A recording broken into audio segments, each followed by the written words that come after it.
ونعوذ بالله من شرور أنفسنا ومن سيئات أعمالنا من يهده الله فلا مضل له ومن يضلل فلا هادي له وأشهد أن لا إله إلا الله وحده لا شريك له وأشهد أن محمدا عبده ورسوله اللهم صل على محمد وعلى آل محمد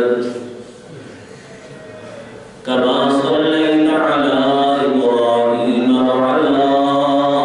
آل إبراهيم إنك حميد مجيد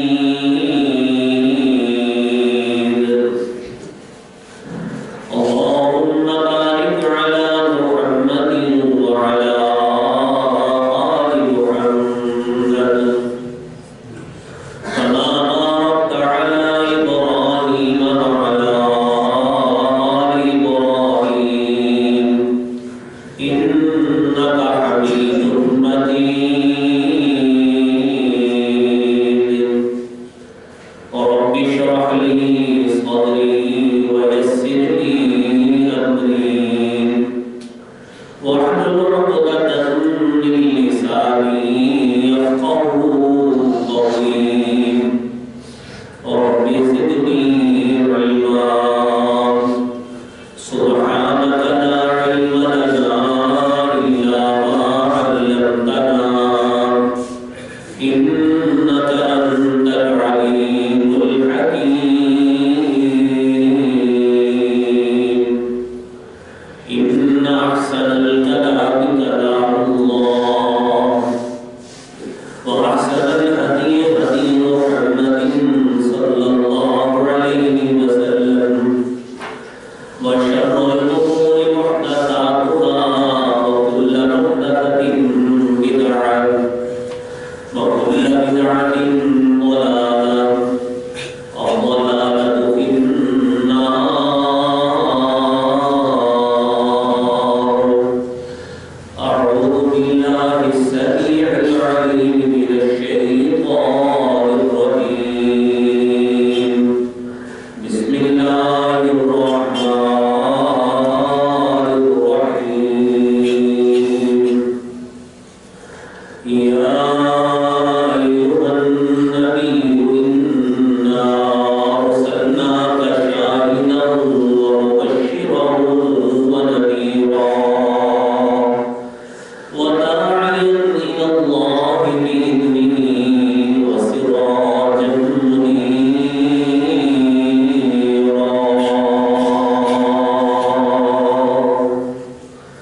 صدق الله العظيم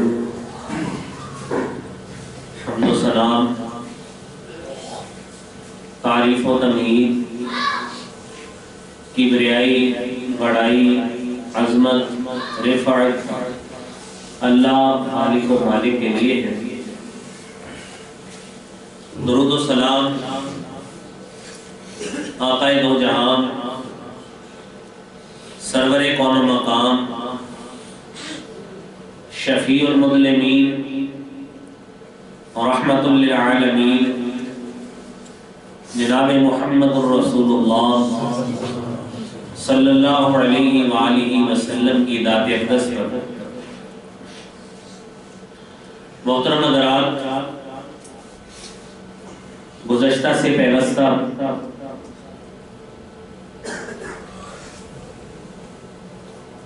جو موضوع بیان کیا تھا حضور نبی کریم صلی اللہ علیہ وسلم کے حقوق کے حوالے سے وہ حقوق جو آپ کی امت پر واجب الادا ہے امت انہیں ادا کرے گی اگر ادا نہیں کرے گی ممکن ہے گمراہیوں کی اتنی بڑی دلدل میں پھنس جائے کہ شاید توبہ کی گنجائش بھی باقی نہ رہے. لہذا ان حقوق کو 2 جمعوں میں بیان کیا ہے اور آج اسی کا تسلسل رکھتے ہوئے مزید بات ہوتی ہے. نبی کریم صلی اللہ علیہ وسلم کا امت پر حق ہے، امت نے جو کام کرنے ہیں، جو امت پہ فرائض ہیں، وہ کیا ہے؟ آپ صلی اللہ علیہ وسلم پر ایمان لانا، آپ کو اللہ تعالیٰ کا آخری نبی، ہادی اور رہبر سمجھنا، آپ علیہ الصلوۃ والسلام کا ادب و احترام کرنا، آپ کی تعظیم کرنا، آپ علیہ الصلوۃ والسلام کا خاندان، اہل بیت، ان کی عزت کرنا، حضور نبی کریم صلی اللہ علیہ وسلم کا ادب و احترام اس حد تک کرنا کہ جو مقام مرتبہ اللہ تعالیٰ نے آپ علیہ الصلوۃ والسلام کو عطا فرمایا ہے کہ کہیں غلو کرتے ہوئے اتنا مقام نہ بڑھا دیا جائے کہ اللہ تعالیٰ کی شان اور جلالت میں گستاخی. نبی کریم صلی اللہ علیہ وسلم کا ادب یقیناً جہاں پر آپ کا ادب کرنا امت پر نبی کریم صلی اللہ علیہ وسلم کا حق ہے، اس کے ساتھ ساتھ نبی کریم صلی اللہ علیہ وسلم کا دین، آپ کی شریعت اور وہ شریعت جس کا میں بھی پیروکار ہوں، آپ بھی پیروکار ہیں، اور ہم تمام مسلمان بلا تفریق امتیاز مسلک کے، بلا تفریق و امتیاز کسی نسل کے، بلا تفریق و امتیاز کسی علاقہ کے، کسی فرق کے بغیر ہم تمام مسلمان، ہر وہ شخص جو اپنے آپ کو مسلمان کہلاتا ہے وہ نبی کریم صلی اللہ علیہ وسلم کے ان حقوق کے ادا کرنے کا دعوے دار ہے، اور یقیناً اسے ہونا چاہیے. لیکن جہاں تک بات ہے آپ کی اس شریعت کی، آپ کے اس دین کی، آپ کی اس وحی الہی کی جو اللہ تعالیٰ کی طرف سے آپ پر نازل ہوتی رہی ہے، اس دین کی نصرت کیا کرنی ہے اور کیسے کرنی ہے، رسول اکرم صلی اللہ علیہ وسلم نے میرے بھائیوں ہمیں وہ ادب اور تعظیم تو سکھائی ہی سکھائی ہے. قرآن کریم نے بھی ہمیں وہ بات سمجھائی اور ہمیں رہنمائی کی کہ ہم اللہ کے دین کی نصرت، اس کی تائید، اس کی مدد کیسے کر سکتے ہیں. قرآن کہتا ہے وَلِيَعْلَمَ اللَّهُ مَن يَنصُرُهُ وَرُسُلَهُ بِالْغَيْبِ. اللہ تعالیٰ یہ محسوس کرنا چاہتے ہیں، جاننا چاہتے ہیں، حالانکہ اللہ کو تو علم دنیا میں یہ بات ثابت ہو جائے، یہ بات مکمل ثبوت اور دلیل کے ساتھ واضح ہو جائے، مَن يَنصُرُهُ وَرُسُلَهُ بِالْغَيْبِ، کہ کون ہے جو اللہ کی مدد کرتا ہے، وَرُسُلَهُ اللہ کے رسولوں کی مدد کرتا ہے، بالغیب، غیب کے ساتھ. حالانکہ ان اللہ قوی عزیز، اللہ تو قوی، اللہ غالب ہے، اس کو کسی کی نصرت کی ضرورت نہیں ہے، وہ کسی کی مدد کا محتاج نہیں ہے. اس کے رسول، اس کے برگزیدہ انبیاء، وہ کسی کی نبوت کے محتاج، کسی کی مدد کے محتاج نہیں ہے. لیکن میرے بھائی یہ ایک اتمام حجت ہے دنیا کے سامنے کہ وہ شخص جو اللہ کے دین پر عمل کرے گا، جو شریعت پر عمل بجا لائے گا، حقیقت میں یہ وہ شخص ہے جس نے نہ صرف دین کی مدد کی بلکہ اس نے اللہ کے رسول کی بھی مدد کی، اللہ تعالیٰ کی بھی مدد کی. یہ ہے مدد کا معنی. ورنہ ان اللہ قوی عزیز اسی آیت کا حصہ ہے. اللہ قوی ہے، اللہ غالب ہے، اس کو کسی کی مدد کی ضرورت نہیں ہے، لیکن اللہ تعالیٰ نے مومنوں کے فرائض میں یہ بات لکھ دی ہے کہ تمہارا فریضہ ہے، نبی کریم صلی اللہ علیہ وسلم کا تم پہ حق ہے کہ تم اس وقت تک قابل مومن نہیں ہو سکتے، تمہارا فرض پورا نہیں ہو سکتا جب تک تم نبی کریم صلی اللہ علیہ وسلم کے دین کی نصرت نہیں کرتے۔ اور وہ نصرت کیا ہے؟ آپ کے دین کی ترویج، آپ کے دین کی اشاعت، آپ کے دین کی تبلیغ، آپ کے دین کا پیغام آگے لوگوں تک پہنچانا۔ اس کے کئی ذرائع، اس کا یہ ذریعہ بھی ہے کہ آپ چل کر کسی شخص کے پاس جاتے اور اسے اللہ کے دین کے بارے میں بات بتاتے، اسے قائل کرنے کی کوشش کرتے، وہ مانا یا نہ مانا وہ علیحدہ بات، آپ اس کے پاس گئے، یہ بھی دین کی نصرت۔ آپ علماء کے پاس جاتے ہیں، انہیں بلاتے ہیں محبت اور پیار سے، ان کی تقاریر سنتے ہیں، ان کے وعظ سنتے ہیں، ان سے مسئلے مسائل جانتے ہیں، ان کا تقریر کرنا، مسائل بتانا، آپ کا فہم و فراست دین کے حوالے سے حاصل کرنا، یہ میرے بھائیوں یہ تمام وہ ذرائع ہیں جو دین کی نصرت پہ دلالت کرتے ہیں۔ ورنہ میرے بھائیوں دنیا میں اس وقت جو جدید ذرائع میڈیا کے، ابلاغ عامہ کے، لوگوں تک پیغام پہنچانے کے، ان میں سے کوئی بھی ذریعہ اختیار کیا جائے وہ دین کی نصرت، نیت خالص ہونی چاہیے، اندر کا جو دل ہے اس میں سوچ صحیح ہونی چاہیے۔ ورنہ اگر دنیاوی طمع آ گئی، دنیاوی بلے بلے یا دنیا کی چاہت، دنیا کی منشا، دنیا کی تعریف اور دنیا کی طرف سے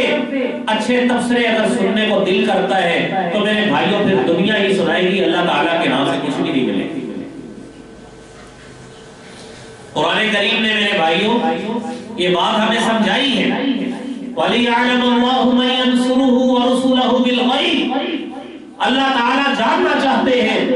مَن يَنصُرُهُ کہ کون ہے جو اللہ کی مدد کرتا ہے، وَرُسُلَهُ اور اس کے رسولوں کی مدد کرتا ہے، بِالْغَيْبِ غیب کیا ہے؟ رسول اکرم صلی اللہ علیہ وسلم نے اس مدد کا ایک طریقہ تبلیغ کے حوالے سے، ترویج کے حوالے سے، دین کی اشاعت کے حوالے سے، دین کا پیغام پھیلانے کے حوالے سے بات بتائی۔ اور آج کل اس کے جدید ذرائع موجود ہیں،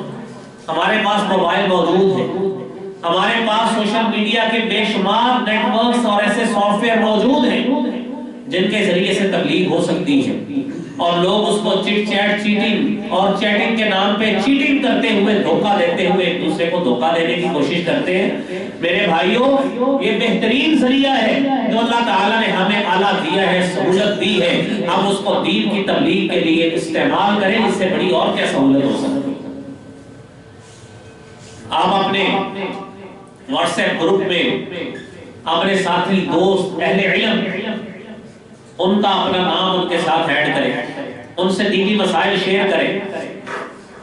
کتاب پڑھنے کو دل نہیں کرتا، فارغ بیٹھا بندہ سوشل میڈیا کے ساتھ لگا رہتا ہے، اینڈرائڈ فون آ گئے، اللہ کی نعمت، لیکن ہم نے اس نعمت کو، اس رحمت کو زحمت اس لیے بنایا کہ اس وجہ سے ہماری نمازیں بھی گئی، نمازیں بے ٹائم کیا بلکہ ویسے ہی چھوٹ گئی، قرآن کی تلاوت گئی، ذکر و اذکار گئے، تحقیق کا وہ دور جو مسائل کے حوالے سے ہونا چاہیے تھا ہم نے اس کو ویسے ہی چھوڑ دیا۔ میرے بھائی یہ مسلمان کی زندگی کا مقصد نہیں تھا، یہ دین کی نصرت نہیں ہے۔ دین کی نصرت تب ہے آپ ان مسائل کے ذریعے اپنی زندگی کو بھی بہتر بنائیں، اور ان مسائل کے ساتھ ساتھ اپنے گھر والوں کی زندگیوں کو بھی بہتر بنائیں، اپنے دوست احباب، یار دوست، اٹھنے بیٹھتے تمام لوگوں کے ساتھ میرے بھائیوں زندگی بہتر بنائیں۔ ہم نے گروپ بنائے، یہ ہمارا یار ہے، ہم یاروں کے یار ہیں۔ کیسا یار؟ جو یار آپ کے بھائی سے ترجیح پاتا ہے، آپ کے والدین سے آپ اس کو ترجیح دیتے اور الٹا کہتے ہیں یہ تو ہمارے یار ہیں، ہم تو یاروں کے یار ہیں، آپ تو پتہ نہیں کیسے لوگ ہیں۔ کیسا یار؟ نماز کا ٹائم ہو جائے کوئی پرواہ نہیں ہے، دوست کی کال آ گئی ہے، فوری طور پر گھر سے باہر چلا گیا، پتہ نہیں کدھر گیا، یار نے بلایا۔ رب کا پیغام بلاتا ہے، اللہ کی طرف سے بلاوا مسجد سے آتا ہے، ایک دن اور رات میں 5 مرتبہ آتا ہے، انسان تو وہاں پہ تو جاتا نہیں ہے، تو کیسا یاروں کا یار ہے کہ تو نے دین کو پسے پش ڈال دیا اپنے ان یاروں اور دوستوں کی خاطر۔ اور کن یاروں اور دوستوں کی خاطر جن کے لیے انسان اپنے قبیلے میں، اپنے حلقہ احباب میں، اپنے دوست احباب میں یہ بات بڑے فخر انداز میں کہتا ہے، ہم تو جی یاروں کے یار ہیں، یاروں کے یار ایسے ہیں، نہ ہمیں کسی بھائی کی پرواہ ہوگی، نہ ہمیں کسی بہن کی پرواہ ہوگی، نہ ماں کی پرواہ ہے، نہ بھائی کی پرواہ ہے، نہ باپ کی پرواہ ہے، نہ بیٹوں کی اولاد کی جو پرواہ ہے۔ بچے سارا دن ہمارا انتظار کرتے ہیں، ہم ان کو وقت نہیں دے پاتے، ان کی اصلاح نہیں کر سکتے، ان کو تبلیغ نہیں کر سکتے، ان کی نماز درست نہیں کر سکتے، ان کو قرآن نہیں سکھا سکتے، لیکن دوست کیا 1 منٹ کیا 1 گھنٹہ کیا 1 دن مانگے تو ہم اس کو دینے کے لیے تیار ہیں، اور پھر کہتے ہیں یہ ہمارا یہ فلاں یاری طبقہ ہے، یہ ہمارا فلاں دوستوں کا طبقہ ہے، ہم تو ان کے یار ہو۔ میرے بھائیوں، دین کی نصرت کا طریقہ یاری لگانا صرف یاری لگانے کی حد تک نہیں ہے، آپ لگائیں دوستی لیکن ایک مقصد ہو۔ رسول اکرم صلی اللہ علیہ وسلم نے فرمایا سبعۃ یظلھم اللہ یوم لا ظل الا ظلہ، قیامت کے روز 7 خوش قسمت لوگ، 7 قسم کے خوش نصیب لوگ ہوں گے، یظلھم اللہ یوم لا ظل الا ظلہ، جن کو اللہ تعالی عرش کے سائے کے نیچے جگہ عطا فرمائیں گے، اور یہ دن وہ دن ہے یوم لا ظل الا ظلہ، جس دن سوائے اللہ کے عرش کے سائے کے اور کوئی سایہ نہیں ہے۔ اس میں سے آپ نے فرمایا رجلان تحابا فی اللہ، دو ایسے آپس میں محبت کرنے والے مرد، 2 آدمی اجتمعا علیہ وتفرقا علیہ، تحابا فی اللہ، رجلان تحابا فی اللہ، 2 آدمی آپس میں اللہ کے لیے محبت کرنے والے، اجتمعا علیہ، جب اکٹھے ہوئے اسی اللہ کی محبت کی وجہ سے، اللہ کے دین کی وجہ سے، اس کے دین کی نصرت اور تائید کرنے کی وجہ سے، وتفرقا علیہ، اور اگر ان دونوں میں مفارقت پڑی ہے، اگر ان دونوں میں جدائی پڑی ہے، تو تب بھی اللہ کے دین کی وجہ سے کوئی ذاتی عذاب نہیں ہے، کوئی ذاتی پیسے کا معاملہ نہیں ہے، کوئی ذاتی لین دین نہیں ہے، کوئی ذاتی معاملہ نہیں ہے، اگر خالص پوائنٹ ہے تو اللہ کی رضا اور منشا ہے، اسی وجہ سے وہ اکٹھے ہوئے، اسی وجہ سے جدا ہوئے۔ میرے بھائی، جس کا اصل دوستی اور اصل ایک دوسرے کے ساتھ تعلق وہ اللہ کی محبت کی بنا پہ ہوگا، کل قیامت کے روز انشاءاللہ اللہ کے عرش کا سایہ نصیب ہوگا۔ رسول اکرم صلی اللہ علیہ وسلم نے فرمایا، حضرت انس رضی اللہ تعالی عنہ حدیث کے راوی ہیں، آپ نے فرمایا جاہدوا باموالکم وانفسکم والسنتکم، جہاد کرو، کوشش کرو اپنے مال کے ساتھ، اپنی جانوں کے ساتھ اور اپنی زبانوں کے ساتھ۔ ہمارے سامنے دین کی پامالی ہوتی ہے، جہاں پہ ہماری گلی ہے، ہمارا محلہ ہے، ہماری دکان ہے، ہماری ملازمت ہے، کچھ بھی ہے، ہمارے سامنے دین کی پامالی ہوتی ہے، ہم زبان سے ایک لفظ نکالنے کے لیے تیار نہیں ہوتے، یعنی چھڈو پرے یاد نہیں کرتے۔ میرے بھائیوں، اگر چھڈو پرے کہنے سے بات بنتی ہوتی، اللہ تعالیٰ اپنے انبیاء کو کبھی بھی نہ بھیجتا، کہ چھڈو پرے دفعہ جان چلنا، نبی بھیج کے نہیں، انبیاء کو بھیجا اور مقصد واضح کیا، یا ایھا النبی انا ارسلناک شاہدا ومبشرا ونذیرا وداعیا الی اللہ بإذنہ وسراجا منیرا۔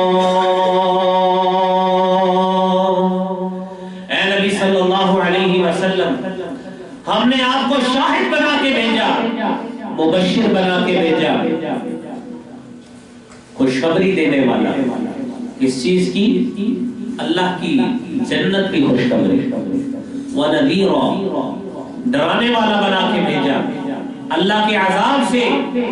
اللہ کی طرف سے جو عذاب کی سختیاں ہیں اسے ڈرانے والا بنا کے بھیجا.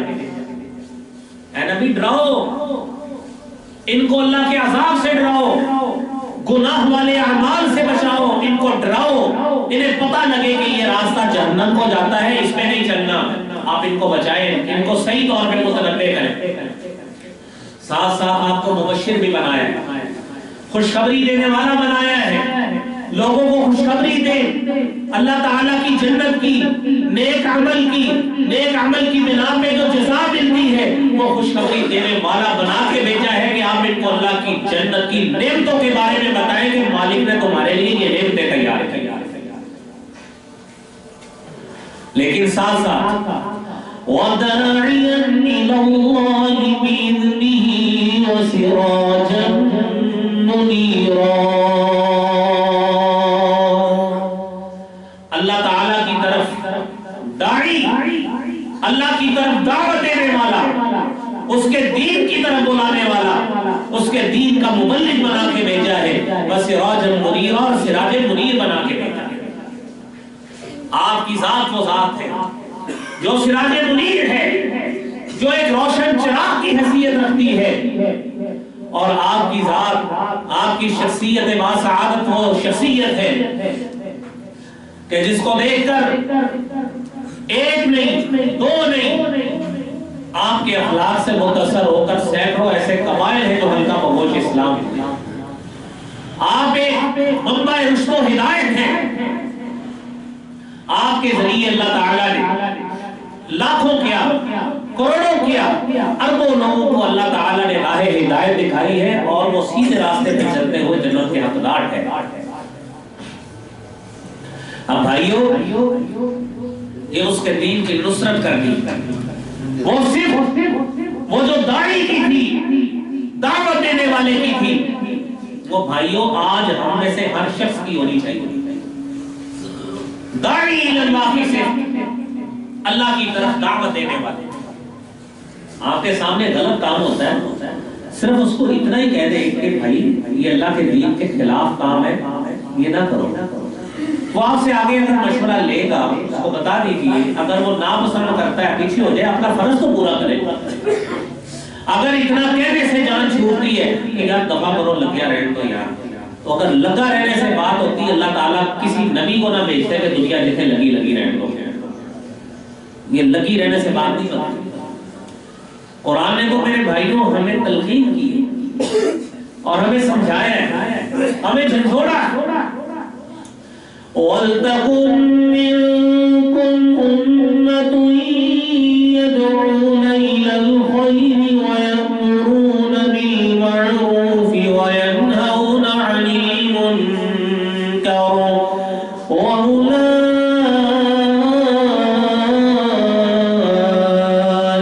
هُمُ الْمُفْلِحُونَ.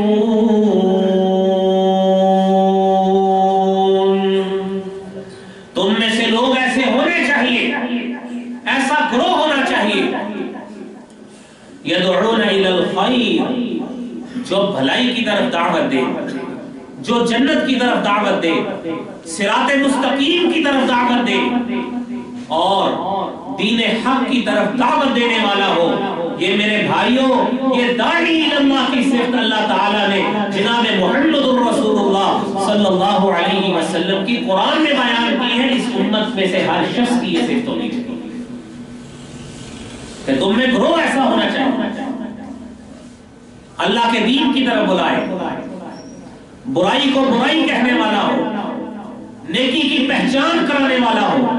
نیکی کی پرکھ اور سمجھ بوجھ رکھنے والا ہو. تم میں سے ایسے لوگ ہونے چاہیے. اگر نہ رکھا، ایسے لوگ نہ ہوئے تو قرآن کریم نے ہمیں یہ بھی جھنجھوڑا ہے. فَلَوْلَا نَفَرَ مِن كُلِّ فِرْقَةٍ مِّنْهُمْ طَائِفَةٌ لِيَتَفَقَّهُوا فِي الدِّينِ وَلِيُنذِرُوا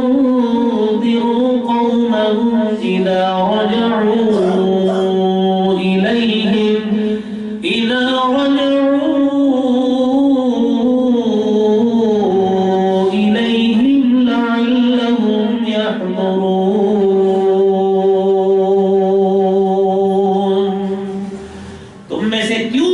جماعت نہیں نکلی. لولا نفر من کل فرقہ، ہر گروہ میں سے، ہر جماعت میں سے، ہر قبیلے میں سے، ہر خاندان میں سے ایسے لوگ ہونے چاہیے. طائفہ، ایسا گروپ ہونا چاہیے تھا. لیتفقہوا فی الدین، جو دین کی سمجھ حاصل کرتے، دین کو سیکھتے، دین کی پرکھ کرتے، اور دین کو میرے بھائیوں اس کا ادراک اور فہم حاصل کرتے. تم میں سے ایسے لوگ کیوں نہیں؟ میرے بھائیوں، ہماری تو خوش قسمتی اس بات کے حوالے سے ہے کہ اللہ تعالیٰ نے ہمارے ہاں جو قرب و جوار کی مساجد ہیں، اللہ تعالیٰ نے ایسے لوگ وہاں پہ پیدا کیے جو لوگوں کو قرآن سکھاتے، قرآن کا ترجمہ اور تفسیر پڑھاتے، درس حدیث دیتے، اور آپ کو خالص وہ علم بتاتے ہیں جس کی بنیاد اللہ کی وحی پہ. آپ کو اللہ کا شکر گزار ہونا چاہیے اور ایسے لوگوں سے استفادہ کرنا چاہیے، ایسے لوگوں سے فائدہ حاصل کرنا چاہیے. اور میرے غالباً یہ بات یہاں پہ بھی ہے کہ اس مسجد میں بھی ترجمے کی کلاس ہوتی ہے، کیوں نہیں ہوتی ہے؟ اب اگر ہم صرف یہ سمجھ لیں کہ یہ قاری صاحب کی، مولوی صاحب کی، فلاں صاحب کی ڈیوٹی ہے، ہمارا اس سے کوئی تعلق نہیں. بھائیوں،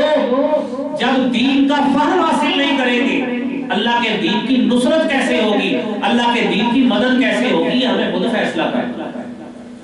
ہم جس نبی کے امتی ہیں، اس نبی کا حق ہے ہمارے اوپر، اور اس فرض کو ہم نے بجا لانا ہے کہ اس کے دین کی نصرت کرنی ہے، مدد کرنی ہے. رسول اکرم صلی اللہ علیہ وسلم نے فرمایا، جاہدوا باموالکم وانفسکم والسنتکم، اپنے مال سے بھی، اپنی جان سے بھی، اپنی زبان سے بھی جہاد کرو اللہ کے دین کی نصرت اور مدد کرو. ہم تو زبان ہمارا ہی دوبارہ نہیں کرتے، ہم تو کسی کو نیکی کا رستہ بتانے کے لیے اس کے بھی قائل نہیں ہیں. بھائیوں، دین کی نصرت کیسے ہو؟ میں آپ سے عرض کر رہا تھا کہ خوش قسمتی ہے ہماری، اللہ تعالیٰ نے ہمیں ایسے لوگ فراہم کیے، ایسے علماء موجود، ایسے محدثین موجود، ایسے اہل علم، عقل و دانش والے، فہم و فراست والے لوگ موجود جو آپ کو دین سکھانے کے لیے آپ کو بلاتے ہیں. لیکن بدقسمتی ہماری ہے کہ ان کے بلانے کے باوجود نہ ہم مسجد میں ٹائم دینے کے لیے تیار ہیں، نہ مارکیٹ میں ٹائم دینے کے لیے تیار ہیں. یہ اللہ کے دین کی نصرت کیسے ہوگی؟ اللہ کے دین کی ترویج اور اشاعت کیسے ہوگی؟ یہ میرے بھائیوں، میرا اور آپ کا، ہم سب کا فرض ہے. نبی مکرم صلی اللہ علیہ وسلم نے حجۃ الوداع کا خطبہ ارشاد فرمایا. آپ صلی اللہ علیہ وسلم اس تبلیغی مشن کے حوالے سے، جس تبلیغی مشن کو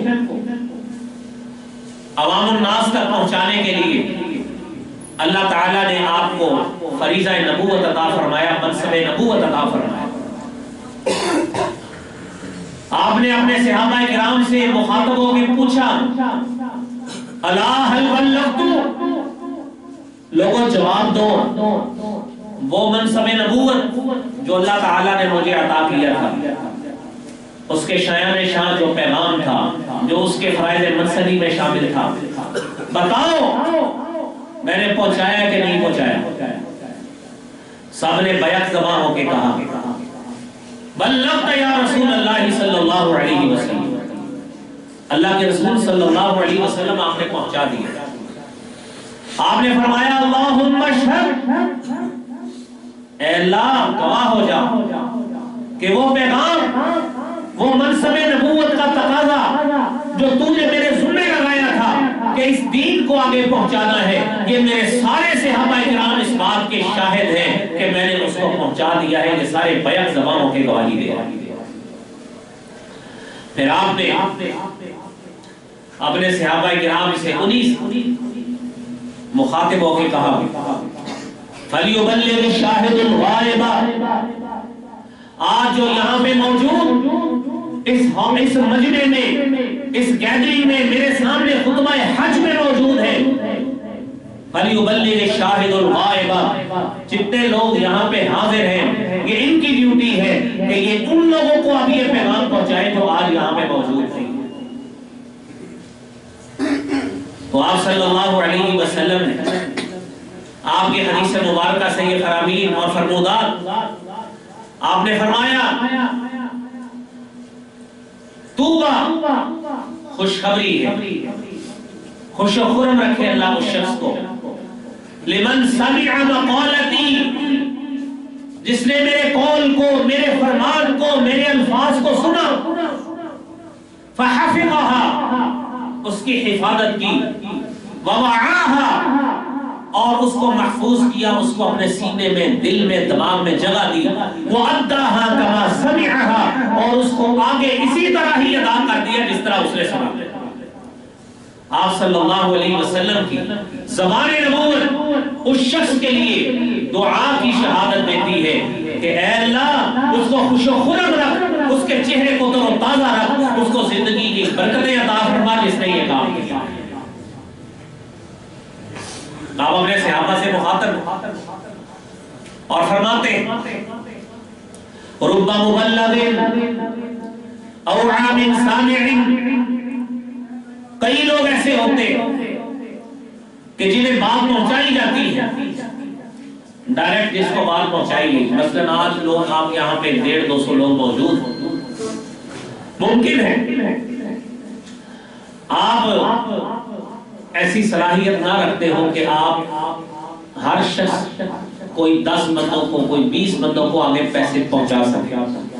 لیکن آپ جب اس کو آگے پہنچائیں گے، جب اس کو آگے پہنچائیں گے تو کیا ہوگا؟ ممکن ہے اللہ تعالی سینکڑوں لوگ ایسے پیدا کر دے، آپ نے صرف ایک بندے کو آگے پیغام دیا ہے، اس نے آگے سینکڑوں کو آگے دیا ہے، اللہ کریم ان کے صدقہ جاریہ کی وجہ سے آپ کے لیے بھی ذخیرہ آخرت ممکن ہے کہ نہیں؟ تو بھائیو اس بات کو ہلکا نہ سمجھیں، یہ دین کا علم، یہ دین کا پیغام، یہ دین کی نصرت اور تائید ہے، اس کو آگے پہنچایا، اس کو آگے پہنچائے، جو آپ نے سنا ہے اس کو آگے پہنچایا کریں۔ میں یہاں پہ میرے بھائیوں ایک غلط فہمی کا ازالہ کروں، ہمارے لوگوں میں ایک غلط قسم کا تاثر پایا جاتا ہے، لوگوں کو لوٹو، غلط کام کرو، کام تولو، غلط مال لوگوں کو بیچو، رشوت لو، سود کھاؤ، ہر غلط کام کرو، اور بڑے آرام سے سگریٹ سلجھاتے ہوئے کہو، سلگاتے ہوئے اے مولوی بخشے گئے نا سی ابھی بخشے گئے نا، اے مولوی بچ گئے نا تے اسی نہ تو پہلے جنت چلے جانا۔ یہ ہمارا ایک عام ایک سلینگ ہے جو اکثر لوگ بولتے ہیں، اے مولویوں نے بیڑا غلط کر کے رکھا ہے، بیڑا غلط کیتا ہے تو تھوڑے کان سے جان دیتی، اور اس وقت تک آپ کو اٹھایا نہیں جائے گا جب تک مولوی آپ کا جنازہ نہیں پڑھائے گا۔ یہ مولوی اس لیے بھائی جو ان کا قصور ہے وہ ان کا ہے، جو غلط کام کرے گا اس کا قصور ہے، لیکن غلط کام ایک عام شخص کرے، عوام کو کم تولے، عوام کے حق مارے، اس کی زمین پہ قبضہ کر جائے اور اس کی جائیداد، بہنوں کی جائیداد کھا جائے اور لوگوں کے ساتھ غاصبانہ سلوک کرے، اس کو اللہ تعالیٰ اس کے مولوی کو پوچھیں گے کہ میرا مولوی سے تو انہوں کیوں نہیں سمجھایا؟ ہم نے سے بھائیوں کس شخص کو یہ پتا نہیں ہے کہ جھوٹ بولنا ثواب ہے کہ گناہ ہے؟ کس کو نہیں پتا؟ سب کو پتا، ہر شخص کو پتا۔ کتنے لوگ باز آتے ہیں، کتنے لوگ باز آتے ہیں، کوئی شخص شاذ و نادر ہوگا جو کہے کہ اس ہفتے میں نے جھوٹ نہیں بولا، شاید ہے کوئی شخص۔ اب جھوٹ ہم بولیں پھنسے گا ملینا مولوی، یہ ہم پھنسیں گے، جو بولے گا وہی پھنسے گا۔ کس شخص کو علم نہیں ہے نماز پڑھنا ثواب کا کام ہے کہ گناہ کا کام ہے؟ کیوں نہیں؟ ثواب کا کام ہے۔ اب اذان محلے کی مسجد میں ہو، ہم نماز پڑھنے نہ جائیں، آرام سے اپنی شادی میں، بیاہ میں، اپنے فنکشن میں، فیملی میں، بچوں میں مصروف رہیں، تو نماز پڑھنے ہم نہ جائیں، اس کی سزا اللہ محلے کی مسجد کے مولوی کو دے گے کہ یہ ہو گیا ہے، اس کا کام تھا اس نے اذان دے دی۔ اب جو نہیں آیا پھنسے گا وہ، اس لیے یہ غلط تاثر جو ہے نا یہ ذہن سے نکال دے کہ غلط کام ہم کریں گے پھنسے گا مولوی۔ بھائی جس نے غلط کام کرنا ہے اس نے پھنسنا ہے، اس نے پھنسنا ہے۔ اس لیے میرے بھائی اس پھنسنے سے پہلے اس دین کی نصرت اور تائید کرتے ہوئے جو پیغام لوگوں کو پہنچانا ہے اس پر عمل کرتے ہوئے اس کو اپنے اوپر نافذ کر لیجیے۔